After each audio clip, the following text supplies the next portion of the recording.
Victoria. We're here for another Council Quarterly meeting where our council members come together to discuss some of our largest projects. City Council heard updates on 5 ongoing projects. Ellen Soul with Alliance Transportation Group provided an update on the active Transportation Master Plan. This master plan will recommend improvements to Victoria's transportation network to better accommodate pedestrians and cyclists. The plan will also put us in a better position to pursue transportation grants, and it will serve as a guideline for the upcoming Metropolitan Transportation Plan that will be developed this fall. The planning process started with Alliance Transportation Group looking at the needs of our current transportation system, including crash data and traffic conditions. The consultant collected feedback through a steering committee, stakeholder meetings, and an online survey that garnered more than 500 responses. The consultant drafted a map based on all of its findings, showing recommendations for improvements throughout the city. The consultant will continue to meet with stakeholders to finalize the map. The plan will also include cost estimates for different types of projects, as well as potential funding sources, such as grant opportunities. The final plan will be brought back to Council for adoption later this year. Next, Chance Sparks with Fries and Nichols provided an update on the Unified Development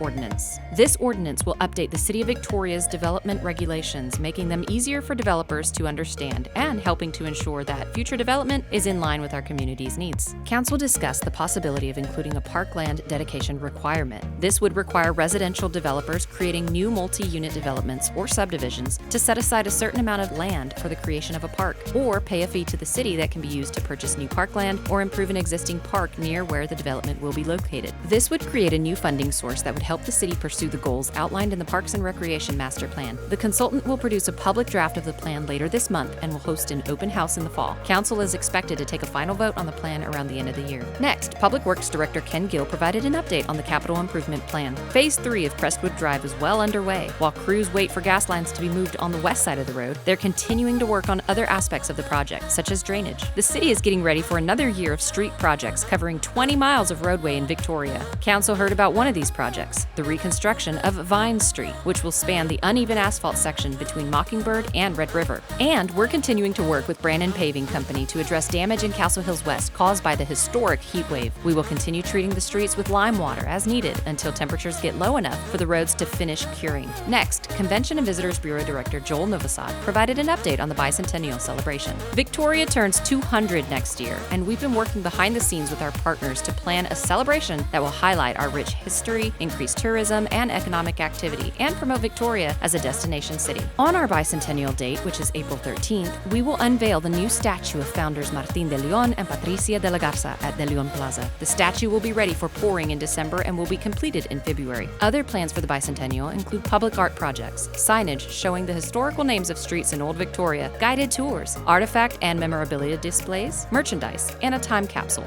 And for those of you who are missing Boot Fest, we'll be hosting a new signature festival at De León Plaza in the fall of 2024. Finally, Fire Chief Tracy Fox shared an update on the fire station location master plan. As our community grows, we'll need to add new fire stations and replace older stations as they reach the end of their lifespan. We currently have 6 fire stations. The plan calls for adding a 7th station by 2030 and an 8th by 2040. It also calls for replacing fire stations 3 and 5 by 2030. Both of them will be about 38 years old by that time. Of course, the new stations will need their own fire vehicles as well as additional staff. These changes will help the fire department maintain its ISO rating, which measures a community's fire response capabilities and has an impact on home insurance rates. Our rating is currently a 2, which is an excellent rating because 1 is the highest possible. And that was the end of Chief Fox's very last presentation to Council as he enters his retirement and the end of another Council Quarterly workshop. And that wraps up another episode of CQ. Make sure you visit victoriatx.gov/newsroom.